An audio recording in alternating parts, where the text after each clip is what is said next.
FTCC. Pour ceux qui ne me connaissent pas encore, je suis Kelly Pezel, en charge des relations adhérents. Vous le savez, la journée crédit, c'est le rendez-vous annuel des membres de votre association. Si vous n'avez pas reçu l'invitation, n'hésitez pas à nous en faire part, nous allons y remédier très rapidement. Lors de cette journée, vous avez la possibilité d'assister à des conférences, notamment l'Assemblée Générale de votre association. C'est lors de cette assemblée que vous allez pouvoir élire les administrateurs à FTCC. Donc justement, nous allons aujourd'hui vous définir le rôle d'un administrateur. Être administrateur, qu'est-ce que c'est? Donc, qu'est-ce que ça peut m'apporter? Est-ce que ça prend du temps? Quels sont les sujets qui peuvent être abordés? Est-ce que je peux choisir moi-même les thèmes? Pour répondre à toutes ces questions, nous avons le plaisir d'accueillir M. Vincent Bruno-Larger, secrétaire général de la FTCC et ancien administrateur. Donc, bonjour Vincent. Bonjour Kelly. Est-ce que vous pouvez nous apporter des précisions sur le rôle d'administrateur?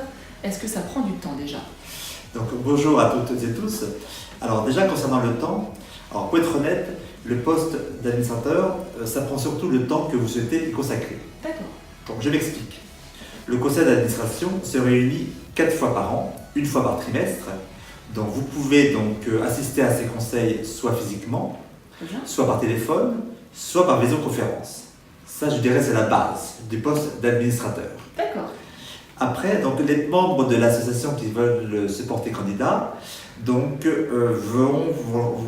arriver donc, à ce poste avec un projet, un thème, une envie.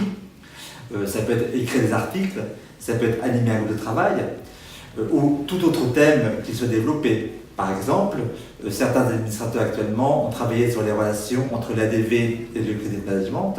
D'autres ont animé un groupe de travail sur le devenir du Credit Manager.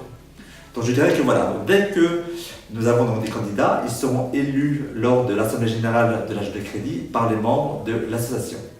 Parfait. Alors je dirais également que, effectivement, en fonction de l'énergie que vous souhaitez vraiment mettre au sein de l'association, ça peut prendre un peu de temps, mais nous avons une équipe de permanents qui est là pour épauler donc, les administrateurs. Merci Vincent pour ces précisions. Concrètement, qu'est-ce que ça peut apporter d'être administrateur? Alors déjà, je dirais, il y a 3 raisons qui font qu'un électeur, un membre de l'association, se porte candidat. La première raison, c'est en fait, la personne veut en fait rendre à l'association ce qu'elle lui a apporté durant une certaine période.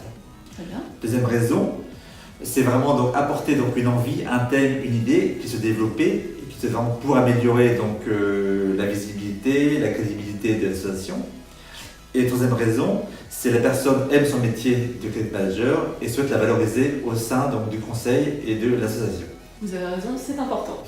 Donc merci Vincent. Comment faut faire pour être administrateur? Quelle est la démarche? Alors c'est très simple. Il suffit donc de m'envoyer un mail ou un courrier. Donc je vous rappelle mon adresse email vincent-bruno.larger@fdcc et dans ce mail ou dans ce courrier, donc vous indiquez vos souhaits et vos projets de thème. Merci beaucoup Vincent. Écoutez, c'est très clair.